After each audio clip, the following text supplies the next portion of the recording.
Yet, how do you feel where you are living now? Tomorrow government will come and tell you that they want to give that your land to Matthias Ezako, for Matthias to use it and build his permanent site for his Omenala church. How will you feel?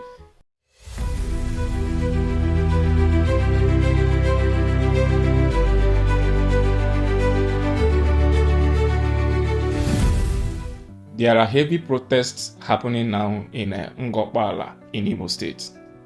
What is this protest all about? The community in okpala, they are protesting. I have seen even their videos going to different media houses, making their voice being heard, because they feel that this will cause a serious security challenge for them in their village. They are protesting that their land were taken away from them without any form of compensation, and the land was given to church. More than 30 hectares of land or something like that. This has caused a lot of debates, clashes between some persons on Facebook, because I've seen so many people who are posting this. But what I've come to conclude is that, people tend not to be truthful when it favors them. You get? But when it doesn't favor them, you see them speaking the truth. I am not surprised, because that is normal human nature, even though not everybody that is wired that way. Some people, when they see it through, they say it. I have once written on my page that if church wants land, church should use their money and buy land. Stop hoping on individuals, maybe community leaders or a government, to give you land, when you know very well that if you force these people to give you land, they're actually going to take people's land. I am saying this because I have been a victim. You get? The first land I ever bought in my life, I was very, very young, 2014. You get? But by that time, I bought that land about 600,000 in 2014. That was when I gained admission in the university. I bought this land being very happy that I was able to save that kind of amount of money then. And I had this intention that I should buy this land. If, as I'm entering university, I don't know what my fate will be when I graduate. I don't know what will happen. But if things didn't go well, I can actually sell this land and start off something for myself. You get? My parents, they were very happy. They supported me that I should go and buy it, and they even helped to get a land for me. I bought that land then, 2014, 600,000 naira. That was the first time I saved that kind of money. So do you know what happened?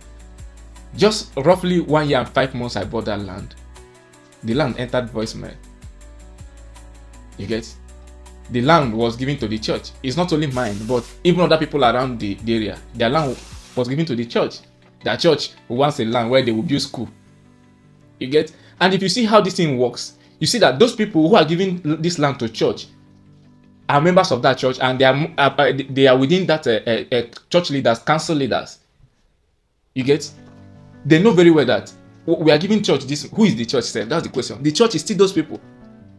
But they will come because they are villagers. Many people, they don't go to church. Many people goes to church. If you come to a village, you see that most of the village leaders are church people. So within themselves, they will gang up and collect this land and give to the church. No matter how you cry, they will tell you that one person cannot win the community. You get? But if these people are traditionalists, they don't go to church, there's no way church can get its way and take people's land. It doesn't happen that way. Some of these church leaders, if they want to get this favor or get this land from government, you see them dining with this government. You get doing so many things that will please this government, so that whenever they make this request, they'll be able to give it to them. You get? Now, over 30,000 hectares, 30 hectares or 30,000, I don't know how they put it, was given to a church without compensation to the right owners of this land. What on earth do you want these people to do? Most of these people who owns this land, they are not pagans. Most of them are Christians. Most of them are Catholics. You get? Most of them are happy that this church is bringing development towards their area. But even if this church is bringing development towards their area, it is not a call to forcefully take out somebody's belonging. These are people's inheritance. Some of these people doesn't have any other property if not that.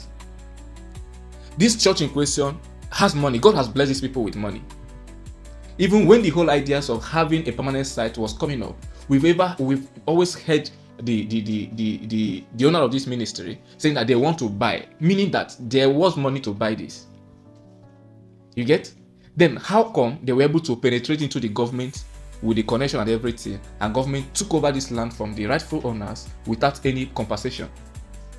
Don't come out to defend, because it can be your fate. I'm saying this out of the from the perspective of somebody who have been a victim to this, and I know how painful it can be.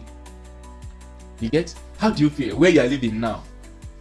Tomorrow government will come and tell you that they want to give that your land to Matthias Ezako, for Matthias to use it and build his permanent site for his Omenala church. How will you feel? You know, before you attack this my video, put yourself in that position. If government comes to your house now with your king telling you that they want you to vacate from this place, that they want to give Matthias Ezako this property of yours, so that Matthias will use it and build his permanent site for Omenala church, how will you feel? Because this is exactly how to place this so that it will be very, very balanced. Because if you don't place it like this, it won't be balanced.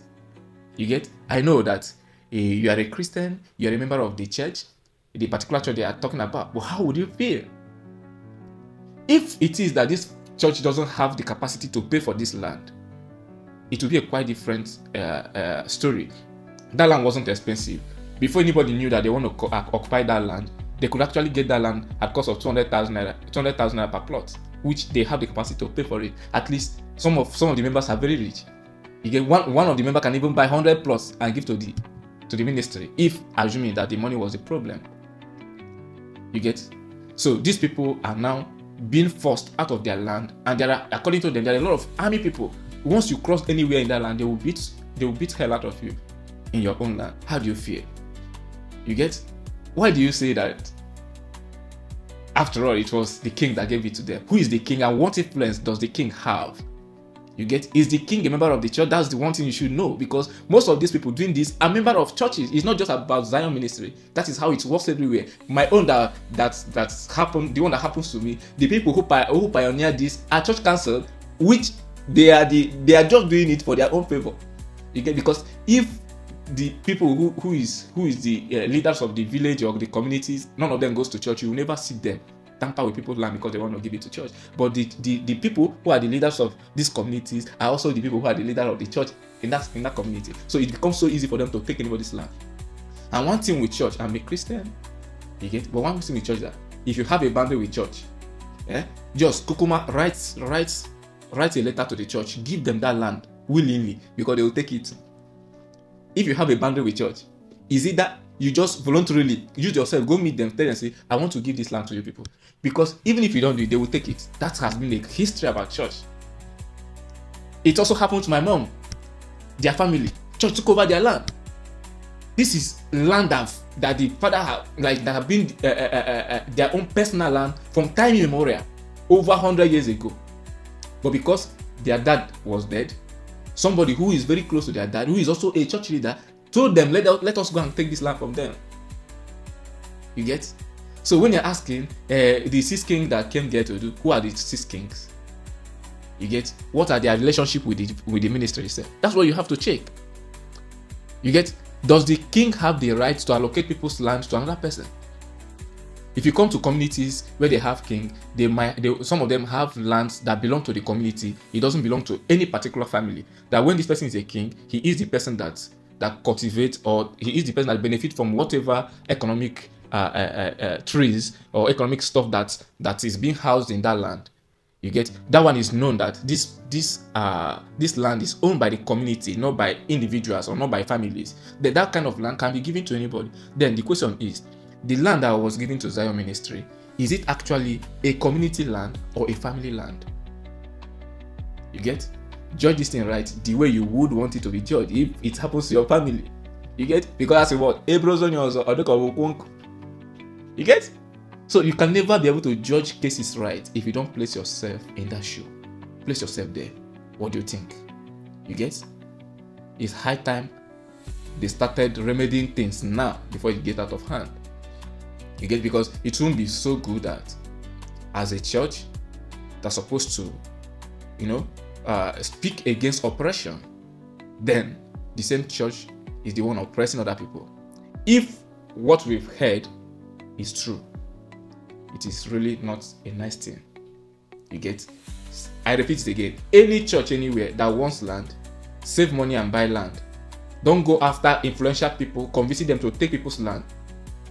You'll be happy while other people are crying. That's so not good. Thank you.